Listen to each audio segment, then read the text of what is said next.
পাৰোঁ, আপোনাক মই দুটা কথা বেয়া পায়ো ক'ব পাৰোঁ, ভাল পায়ো ক'ব পাৰোঁ।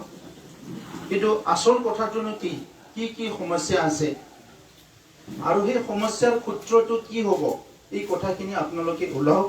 ইয়াৰ পিছত আমি বহিম আৰু আমাৰ বিটিআৰ চৰকাৰখনক আপোনালোকে এটা ৰাস্তা দেখক কি এই কামখিনি মাইনৰিটিৰ কাৰণে কৰিলে মাইনৰিটি মানুহবিলাকে, মুছলমান মানুহবিলাকে নিৰাপত্তা পাব, উন্নয়ন পাব আৰু আগবাঢ়ি যাব পাৰিম।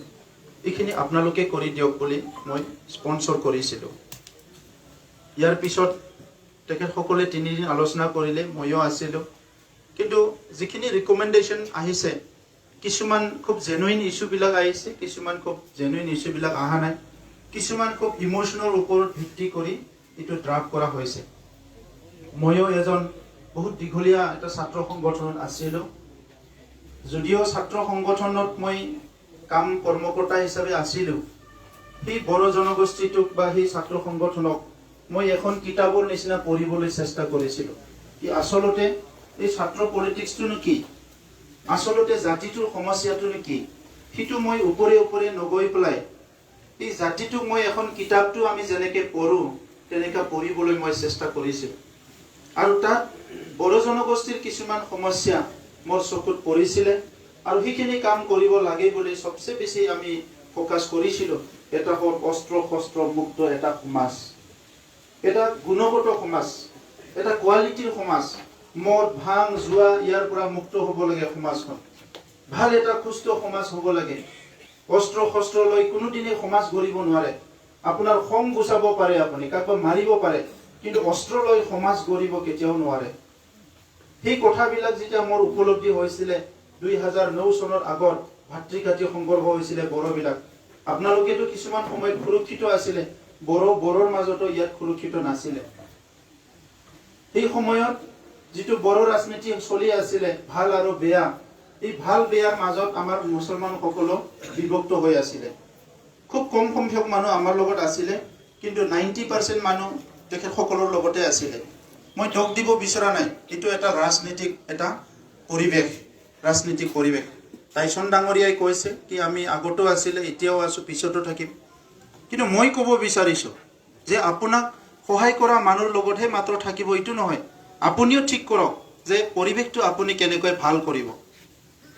কাৰণ আপুনি মই সদায় বেলেগৰ ওপৰত নিৰ্ভৰ কৰি অমুকে ভাল বুলি ক'লে মই ভাল পাম, অমুকে বেয়া বুলি ক'লে বেয়া পাম, তেনেকুৱা মোৰ জীৱনটো নহ'ব। মোৰো কিবা এটা দায়িত্ব আছে। আজি মাইনৰিটিসকলৰ সমস্যা আপোনালোকে বেয়া নাপাব, সংগঠনবিলাকে বহুত জোৰ দি কৈ আছে মাইনৰিটি সমস্যা, কিন্তু এখন তালে কেতিয়াও নাবাজে। দোষটো হয়তো ক'ৰবাত নহয় ক'ৰবাত আমাৰো আছে। যেতিয়া মই বড়ো আন্দোলন কৰিছিলোঁ, দিল্লীত যাই পেলাই কেতিয়াবা প্ৰাইম মিনিষ্টাৰক লগ নাপাওঁ, হোম মিনিষ্টাৰক লগ নাপাওঁ। আমাৰ বড়ো নেতৃত্ব আৰু অসমৰ ৰাজনীতিক নেতাৰ মাজত বহুত সংঘাত আছিলে। সেই সময়ত মই ষ্টাডি কৰিবলৈ চেষ্টা কৰিছিলোঁ আৰু সেই সময়ত চাণক্যৰ এখন কিতাপ পঢ়িছিলোঁ মই। চাণক্য নীতি বুলি যিটো কিতাপ আছে, তাত কিছুমান কথা লিখা আছে। আপুনি শত্ৰুক যদি দমন কৰিব বিচাৰিছে, বিজয় কৰিব বিচাৰিছে, ফাৰ্ষ্ট আপোনাৰ শত্ৰুকো আপুনি এডুকেট কৰক, মানে শিক্ষা দিয়ক। শিক্ষা মিন মাৰা কাটা কিবা কিবি চেলেঞ্জ কৰা এইবিলাক নহয়, এডুকেশ্যন, শিক্ষা দিয়ক। আপোনাৰ সমস্যাৰ প্ৰতি আপোনাৰ শত্ৰুজনকো আপুনি জ্ঞান দিয়ক, তেতিয়াহে আপোনাৰ শত্ৰুজনে আপোনাৰ সমস্যাটো ৰেছপন্দ দিব। আমি কিমান দিন গালি পাৰিম গুৱাহাটীক, দিছপুৰক? মই আমাৰ মাজত কৈছোঁ, যদি বড়ো জনগোষ্ঠীয়ে পূবে যাব নোৱাৰে, পশ্চিমে যাব নোৱাৰে, দক্ষিণে যাব নোৱাৰে, উত্তৰে যাব নোৱাৰে, আমাক যদি বাধাই দিলে, ইফালে গ'লে মুছলমানে বাধা দিয়ে, ইফালে গ'লে যদি অসমীয়াই বাধা দিয়ে, ইফালে গ'লে বঙালীয়ে বাধা দিয়ে, যাব নোৱাৰা হৈ গ'লে ধৰি ল'লোঁ মই, তো ওপৰৰ ফালেতো যাব পাৰে, ওপৰে কোনে বাধা দিছে, হয়নে নহয়? তো ঈশ্বৰে আল্লাই জন্ম দিয়াৰ লগে লগে মানুহক কিবা নহয় কিবা ৰাস্তা দিছে। আপুনি ইমান নিগেটিভ হ'ব নালাগে, নিগেটিভ হৈও একো লাভ নাই, আপুনি ইয়াতে জীয়াই থাকিব লাগিব। তো আপুনি কাৰোবাক গালি পাৰাতকৈ যদি মৰমৰ ভাষা দুটা ক'ব পাৰে, আপুনি হাসিল কৰিব পাৰিব। আৰু মই নন ভাইলেণ্ট মানুহ, আন্দোলনৰ সময়ত হয় ময়ো মানে এটা স্পিৰিটত লেকচাৰ দিছিলোঁ, এইটো এটা সংগ্ৰামৰ এটা ধাৰা হয়। কিন্তু মই কথাটো বুজি পাইছিলোঁ 2012ৰ সময়ত, সংঘাতৰ সময়ত, সেই 3 মহীয়া যিটো সময় আছিলে, প্ৰত্যেকটো মোৰ আপোনাৰ ষ্টেটমেণ্টটো আপুনি ওলাই চাওক, যিমান বিচলিত কৰিব চেষ্টা কৰিছিলে বিভিন্ন মানে কনস্পিৰেচি যেটো আমাৰ কি বুলি কয় অসমীয়াত ষড়যন্ত্ৰ মোক মানে বহুত চেষ্টা কৰিছিলে কিন্তু মোৰ এটাও শব্দ বাক্য বিচলিত হোৱা নাই 3 মাহ ষ্টেটমেন্ট দিছিলো মই কোনোদিন মই এগেইনষ্টৰ কথা কোৱা নাই তো সেই কাৰণে আজি আমিও উপলব্ধি কৰিব লাগিব আমি দেশখন 75 75 বছৰৰ স্বাধীনতা এই 75 বছৰ স্বাধীনতাটো আপুনিও পাইছে না মইও পাইছো আপুনিও পাইছে গতিকে আজি 75 বছৰ পিছত এজন মানুহক খুব ভালকে সরকারে বুঝি পালে আনজন মানুহ কিয় বুঝি না পালে সরকারে তো ইয়াৰ কাৰণে আমিও কিছুমান আগভাগ লব লাগিব এই দেশখন আমাৰ দেশ এই মাটি আমাৰ মাটি এই হাওয়া পানী গছ গছনি ইয়াৰ সংস্কৃতি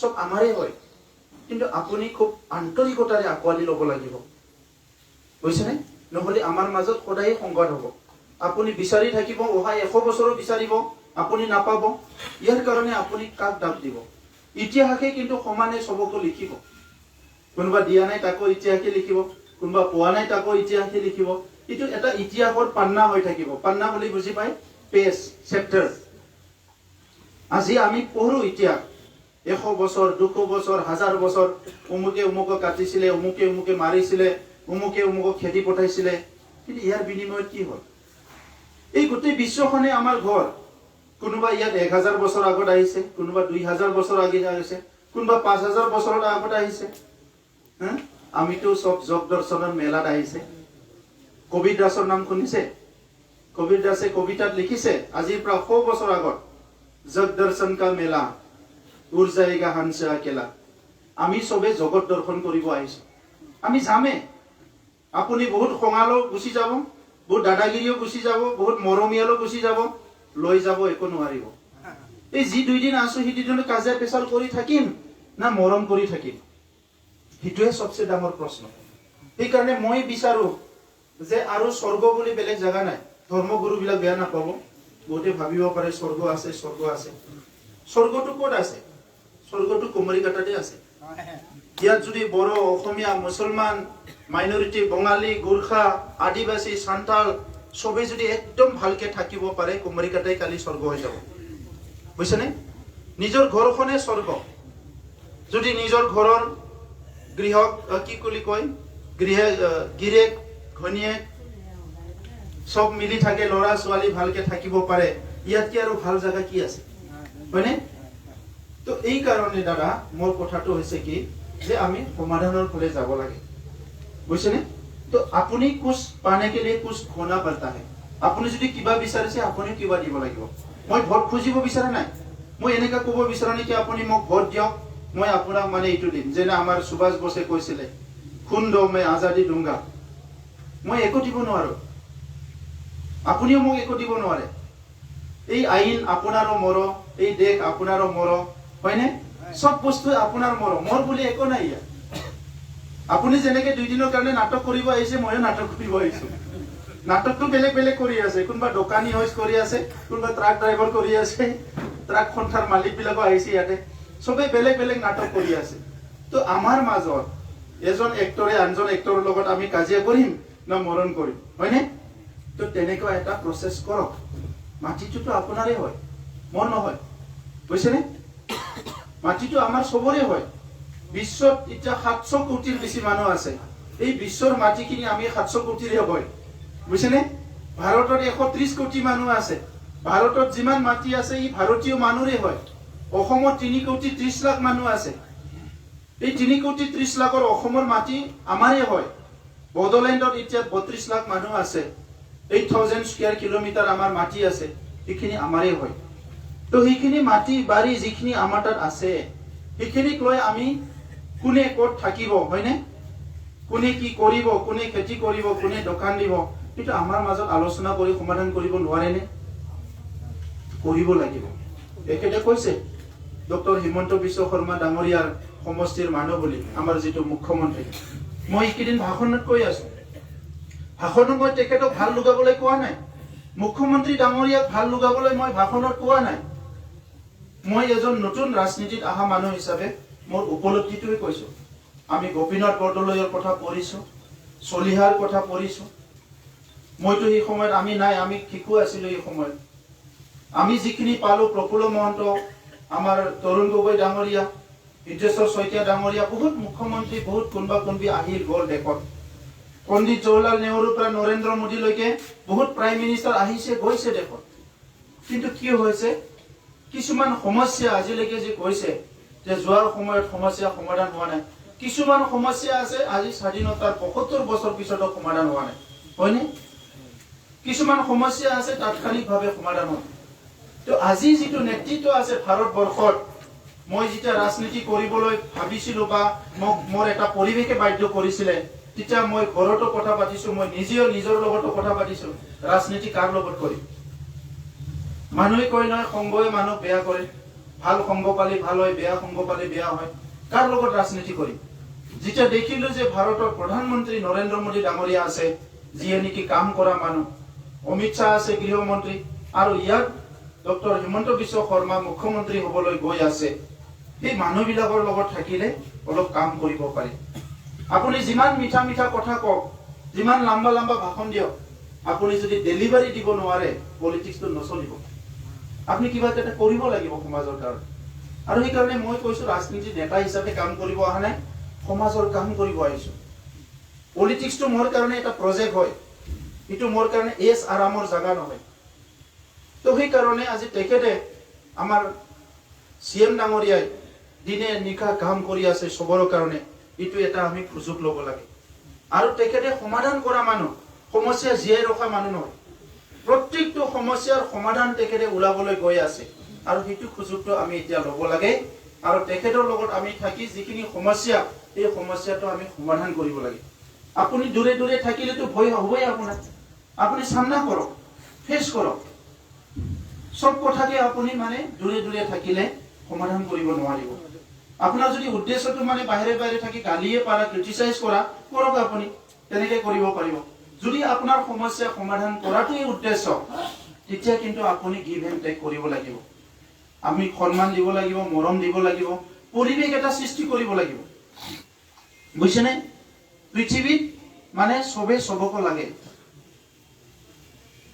এষাৰ কথা আছে ইংলিছত, each one of us is responsible for all of us বুলি পেলাই এজন ডাঙৰ মানুহে লিখিছিলে। পৃথিৱীত জন্ম পোৱা সকলো মানুহে each one of us is responsible for all of us, আমি এজনে আনজনৰ প্ৰতি দায়বদ্ধতা আছে। তাত কোৱা নাই যে হিন্দু, মুছলমান, শিখ, ইছাই, বাথৌ, এইবিলাক কোৱা নাই। each one of us, তাৰমানে মানৱ জাতিটো বিশ্বত একে। সেই বস্তুটোহে আমি বুজিব লাগিব। গতিকে মই ইলেকশ্যনৰ কথা কোৱা নাই, অলপ বেলেগ ধৰণে ক'লো। এইকাৰণে মই কথাটো ক'লো যে আজি যিখিনি বদনাম সদনাম কিবা কিবি হৈ আছে, সেইখিনিৰ পৰা পৰিত্ৰাণ পাবৰ কাৰণে আমি কাম কৰিব লাগিব। বদলেন বুলি ক'লে মানুহে ভয় কৰে এটা সময়ত, বন্দুক বাৰুদ কিবা কিবি মাৰা মাৰি, ধন দাবী। কিন্তু সেইটো ঠিক কৰিবৰ কাৰণেতো কোনোবা কামো কৰিব লাগিব। খালি আমি কাজিয়া কৰি থাকিলে, গালি পাৰি থাকিলে, ই বেয়া ই ভাল, ই বেয়া ই ভাল, আমি ভাল, এটা বেয়া কামটো মুচিবৰ কাৰণে 10টা ভাল কাম কৰিব লাগিব। সেইটোৱে আমাৰ লক্ষ্য হ'ব লাগে। গতিকে আজি মোকো বহুতে কৈ আছে, বড়ো মানুহবিলাকো গালি পাৰি আছে, সি জাতি বিক্ৰী কৰিলে, সি অমুক কৰিলে, সি তমুক কৰিলে। এইফালে আপোনালোকৰো খং উঠিব, ই আমাক চোৱা নাই, ইয়ে চোৱা নাই, ইয়ে চোৱা নাই। সেইখিনি সময়ত মই কি কৰিম? ৰাজনীতিটো এৰিম না ৰাজনীতিটো কৰিম মই? কাৰণ মই কোনোবা এজন অইন ৰাজনীতি নেতাৰ নিচিনা তেজ মঙহত ৰাজনীতিটো সোমাই পেলাই ৰাজনীতি কৰিব বিচৰা নাই। আৰু বহুত দীঘলীয়া সময় মই ৰাজনীতি কৰিব অহা নাই। মই এনেই কোৱা নাই আপোনালোকক। বহুতে কয় নহয় আপুনি 15 বছৰ কৰিব লাগিব, 20 বছৰ কৰিব লাগিব। মোৰতো নিজৰ ব্যক্তিগত জীৱনো আছে না, মোৰ পৰিয়ালো আছে। আজি 29 বছৰ ঘৰৰ পৰা ওলাই পেলাই কাম কৰি আছো। মোৰতো নিজৰ ব্যক্তিগত জীৱন আছে।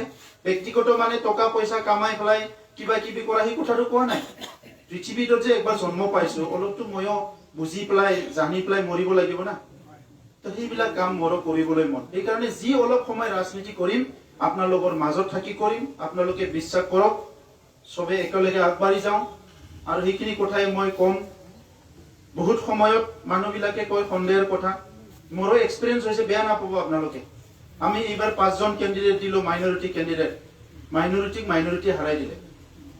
ইয়াৰ আগত গোৰ্খা কেণ্ডিডেট দিছিলো, আমাৰ গোৰ্খা কেণ্ডিডেটক গোৰ্খাই হাৰাই দিছে। ইয়াৰ কাৰণে আমি আৰু একো কৰিব নোৱাৰো, বুজিছেনে? মাইনৰিটি কেণ্ডিডেটতকৈ বেলেগ কেণ্ডিডেটহে বহুত ইম্পৰ্টেণ্ট হ'ল। গুমাত আমি মাইনৰিটি কেণ্ডিডেটৰ LLB পাছ কৰা ল'ৰা এজন ইমান ধুনীয়া মনিৰুজ্জামান তাতকে BPF-ৰ কেণ্ডিডেটজনহে মুছলমান বিলাকৰ আপোন হয়। আপুনি কি কৰিব তাত হয়নে? তাত আপোনাৰ সমাধানটো কি, সলিউশনটো কি? তাত থুৰিবাৰীত আপোনাৰ ABMCৰ প্ৰাক্তন প্ৰেচিডেণ্টক দিলো, ইমান ষ্ট্ৰং ল'ৰা, এক্টিভ ল'ৰা, তাক হাৰাই দিলে, বহুত জাগাত হাৰাই দিলে। তো এই কথাবিলাক কোনে উপলব্ধি কৰিব? কোনোবাটো কৰিব লাগিব। BPF-এ কেণ্ডিডেট দিয়া নাই, আমি দিছো বুলি ক'লো, কিন্তু আমাৰ কেণ্ডিডেট কেইটা হাৰাই পেলাই BPF-ৰ কেণ্ডিডেট কেইটা জিকাই দিলে চব। আমাৰটোতো মুছলমান কেণ্ডিডেটে আছিলে। ইয়াৰ আগত আমি AUDF-ৰ লগত লগ লাগিছিলো।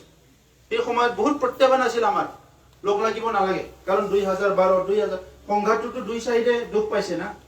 তথাপিতো পৰিৱেশ এটা গৰিম বুলি পেলাই আমি কাম কৰিলো, তাতো আমাৰ অৱস্থা বেয়া হৈ গ'ল। তো সেইবিলাক মানুহে এদিনতে বেয়া পোৱা ভাল পোৱা এইবিলাক নহয়। কিন্তু মোৰ ডায়েৰীত কোনো ভাল পোৱা বেয়া পোৱা নাই, মোৰ কাৰো লগত ৰিজাৰ্ভেশ্যন নাই। আপুনি 10টা বেয়া কথা ক'লেও আপোনাক মই ভাল পাম যদি ভাল পামেই মই, আপোনাৰ বেয়া কথাৰ লগত মই একো লিংকে নাই। তো সেইকাৰণে আজি মই সেইটোকে অনুৰোধ কৰিছো। আমাৰ মুৰ্ছিদা আছে, বহুত এক্টিভলি লাগি আছে।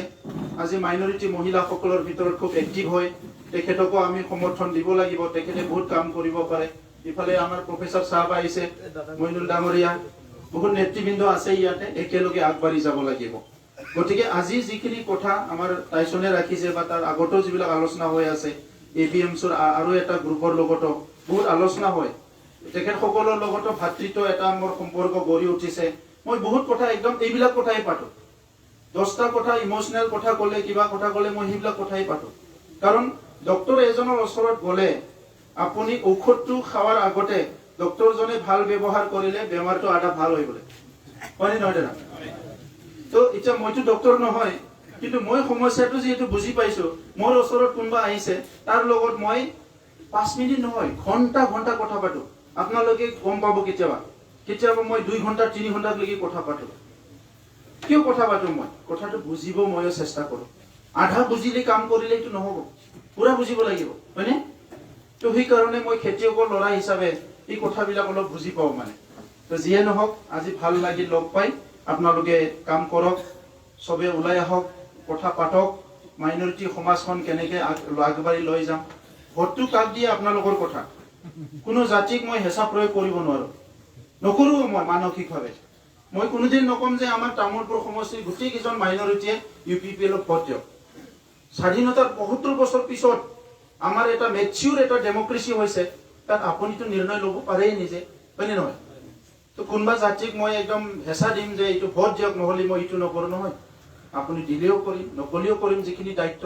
কিন্তু আপুনিহে বিবেচনা কৰক যে আপুনি কোনটো ৰাস্তাৰে যাব। এতিয়া মুছলমান বুলি ক'লে কংগ্ৰেছ চবে বুজি পাই নহয় জানো? কংগ্ৰেছ আৰু মুছলমান এই পইচা লিপিঠি কিপিঠি বুলি কয়।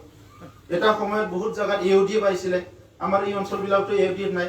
এতিয়া গোসাইগাঁৱত তেনেকৈ কথা ওলাই আছে যে চব মানে কংগ্ৰেছক দি দিব, উমুকক দি দিব ভোটবিলাক। তো সেইদিনা মুখ্যমন্ত্ৰী ডাঙৰীয়াই অনুৰোধ কৰিছে যে কমনেল কালাৰটো আপোনালোকে গুচাই দিয়ক বুলি পেলাই, ভাল কেণ্ডিডেটক ভোট দিয়ক, ইস্যু ভিত্তিক ভোট দিয়ক। এতিয়া যেনেকে কৈছে যে আমাৰ এইটো ইস্যু আছে, এইটো ইস্যু আছে, গতিকে ইস্যু ভিত্তিক ভোট দিয়ক। 75 বছৰ আগৰ পৰা যিমানখিনি ইলেকশ্যন হৈছে, তাত যদি চকু মুজি ভোট মাৰি আহিছে যে অমুকে আমাৰ সাপোৰ্ট কৰিব বুলি, যদি সমস্যাটো সমাধান হোৱা নাই, আপুনি অলপ ৰাস্তাটো চেঞ্জ কৰকচোন, হয়নে? সদায় ট্ৰেইনত গৈ আছিলে, আপুনি ট্ৰেইনত গৈ মিটিং বা আপোনাৰ জাগাত গৈ পোৱা নাই, এদিন বাছত উঠি দিয়কচোন, কেতিয়া ভালে হয়, হয়নে? 75 বছৰতো বহুত গাড়ীত উঠিলে, একবাৰ আপুনি নাভাবা গাড়ীত উঠি দিয়ক, কেতিয়া ভালে হৈ যায়। আপোনাৰ জাগাটোতে গৈ পাব লাগে, হয়নে নহয়? ইফালে গ'লেও গৈ পাব, ইফালে গ'লেও পাব। বেলেগ এটা গাড়ীত উঠি চাওক একবাৰ, বেয়া হৈ যদি নামি দিব অলপ আগত, আৰু কিটো আছে আৰু, গাড়ীটো সদায় আহিবই আৰু, আহিব যাব, হয়নে? আমাৰ হাগ্ৰামা মহিলাৰ ডাঙৰীয়াক দেখা নাই আপুনি? যোনী পাৱাৰত আহি তাৰ লগতে থাকে, হয়নে নহয়? তো যিয়ে নহওক, আপোনালোকক ধন্যবাদ জনাইছো। আল্লাহে আপোনালোকক ভালে ৰাখক, ঈশ্বৰে আপোনালোকক ভালে ৰাখক, সেই কথাটো কৈছো। আৰু পুনৰ লগ পাম, আলোচনা বিলোচনা চলি থাকিম, মিটিংটো আপোনালোকে চলাই থাকক। ইলেকশ্যন অহাৰ লগে লগে আমাৰ অলপ প্ৰেছাৰটো বেছি হয়, মিটিংটো বহুত জাগাত কৰিব লগা হয়। মই আৰু মিটিঙত যাম, কিন্তু যিখিনি কথা আপোনালোকে পাতিব, মই প্ৰত্যেকটো কথা, আমাৰ মজিব আছে, আমাৰ নজৰুল আছে, আমাৰ মুৰ্ছিদা বাইদেউ আছে আমি কথাবিলাক পাতি ল'ম মই এইখিনিকে কৈ ধন্যবাদ জনাইছোঁ